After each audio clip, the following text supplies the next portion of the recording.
লু চলে যাওয়ার আগে লুসিকে এটা বলে যায় যে সে নিয়ানের ক্যাফে থেকে যেন রিজাইন নেয়। লুয়ের কথা মতো লুসি নিয়ানের ক্যাফে থেকে রিজাইন নিতে আসে। আর নিয়ান তখন বলে, তুমি কেন তোমার পাষণ্ড ওই হাজব্যান্ডের কথা বারবার শোনো? তোমার লাইফের তো একটা স্বাধীনতা আছে, তোমার মতো করে তুমি বাঁচতে শেখো।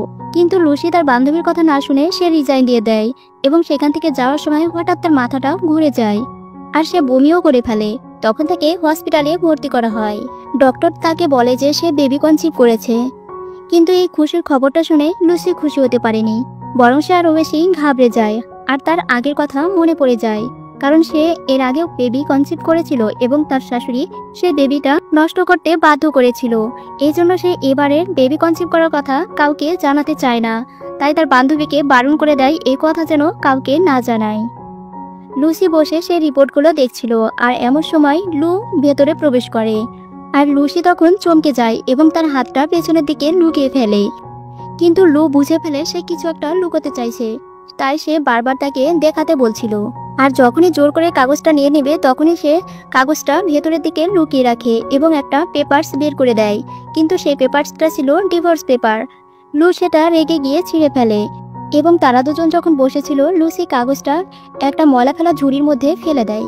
লুসি আবারও লুয়ের থেকে ডিভোর্স চায়। তখন লু অনেক রেগে যায় এবং তার উপর তার হাজব্যান্ডের অধিকার খাটানোর চেষ্টা করে এবং তার সাথে জোর করে শারীরিক সম্পর্ক করতে চায়। পরদিন সকালে লুয়ের আগে ঘুম ভাঙে আর লুসির ফোনে একটা এসএমএস দেখতে পায়। এসএমএসটি ছিল নিয়ানের।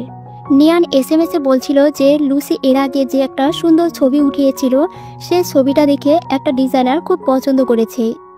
তারা লুসিকে দিয়ে তাদের কোম্পানির মডেল হিসেবে স্পন্সর করাবে।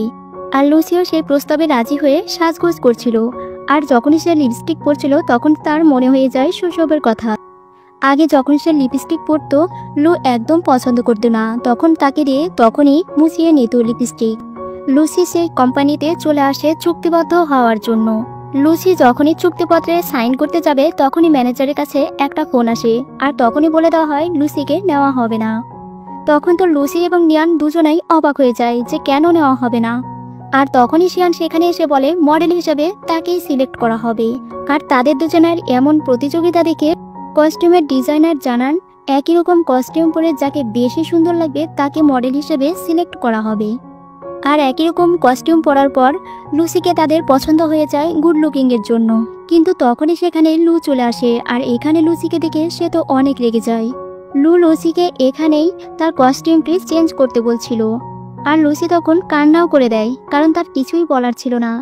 আর তখন ড্রেসটাও চেঞ্জ করে নেয়। কিন্তু সে যখন ড্রেস চেঞ্জ করছিল লু তখন অন্যদিকে তাকিয়েছিল এবং তার কোটটা খুলে লুসির গায়ে দিয়ে দেয় এবং সেখান থেকে লুসিকে কোলে করে নিয়ে যায়।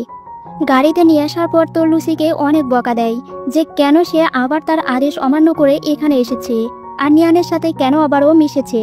লুসি যখন আবারও তার থেকে ডিভোর্স চায় তখন লু রাগ করে তাকে গাড়ি থেকে নেমে যেতে বলে আর লুসি সত্যি গাড়ি থেকে নেমে যায়। আর লুসি তখন বাড়িতে না গিয়ে রাস্তায় একা একা হাঁটছিল আর এমন সময় দুইটা ছেলে তাকে বুলি করছিল। আর এদিকে লু বাড়িতে এসে গার্ডের থেকে খোঁজ নেয় লুসি বাসায় ফিরেছে কিনা, কিন্তু গার্ড বলে সে এখনো বাসায় ফিরেনি। তখন সে চিন্তা পড়ে যায় এবং রাস্তায় তাকে খুঁজতে বের হয় আর সে দুষ্টু ছেলেগুলোর সঙ্গে ফাইট করে সে লুসিকে বাঁচিয়ে নেয়। এরপর লুসিকে নিয়ে বাসায় ফিরে আর লুসির ব্যথা পাওয়া স্থানে ড্রেসিং করে দেয় এবং সে লুসিকে বলে সে যেন আর কখনো একা একা বাইরে না যায় আর যা প্রয়োজন সে যেন তাকে বলে। আর লুসি তখন মনে মনে ভাবে তুমি যদি আমাকে ভালোই না বাসো তাহলে কেন আমাকে আটকে রাখতে চাও। এরপর লুসির ছোটবেলার কথা মনে হয়ে যায়। লুসির প্রিয় খাবার নুডলস রান্না করে খাওয়াতো লু। আজকে লুসির বার্থডে উপলক্ষে লু তাকে নুডলস রান্না করে খাওয়ায়। কিন্তু লুসি ছোটবেলায় এটা অনেক পছন্দ করলেও এখন সে এটা খেতে চাচ্ছিল না। লু তাকে অনেক জোর করে খাওয়ানোর চেষ্টা করে কিন্তু লুসি বারবার বমি করে দেওয়ার মতো করছিল। লু ভাবছিল তার রান্নাটা হয়তো ভালো হয়নি, এই জন্য সে বমি করে দেওয়ার মতো করছে।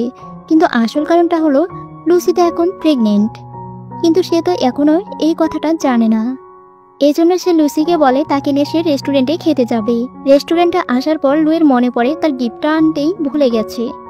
এজন্য সে লুসিকে ওয়েট করতে বলে সে গিফট নিতে আসে। কিন্তু গিফট নিতে এসে সে যখন গিফটটি বের করছিল শিয়ান তখন সেখানে চলে আসে আর সে ভেবে নেয় গিফট হয়তো তার জন্য নিয়ে এসেছে, কিন্তু লু বলে এটা তার জন্য না। তখন সে বুঝে নেয় যে এটা লুসির জন্য নিয়ে এসেছে।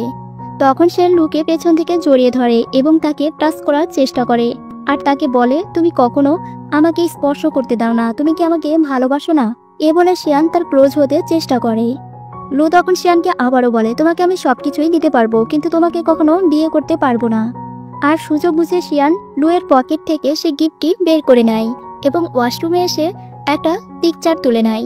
এরপর পিকচারটি লুসির কাছে পোস্ট করে দেয় এবং বলে, এটা আমার পছন্দ হয়নি, তাই ফেরত দিয়ে দিয়েছি। লুসি তখন এই পোস্টটা দেখে কিছু বুঝতে পারেনি, তাই কিছু মনেও করেছিল না। সে অনেকক্ষণ পর্যন্ত ওয়েট করার পর রেস্টুরেন্টের গার্ড এসে জানায় অনেক রাত হয়ে গেছে, রেস্টুরেন্ট বন্ধ করে দিবে। একাই কেকটা কেটে নেয় এবং একাই খায় আর কান্না করে। শিয়ান সুযোগ বুঝে আবার চুপি চুপি সেই গিফটের বক্সটি লুয়ের পকেটে রেখে দেয়। এরপর লু শিয়ানকে বাসায় পৌঁছে দেয় এবং তাকে বাসায় পৌঁছানোর পর রেস্টুরেন্টে চলে আসে, কিন্তু এখানে এসে জানতে পারে রেস্টুরেন্ট বন্ধ করে দেওয়া হয়েছে। আর গার্ড তাকে বলে তার স্ত্রী অনেক আগেই এখান থেকে চলে গেছে। আর তাই লু বাসায় চলে আসে এবং বাসায় এসে গিফটটি লুসিকে বের করে দেয়।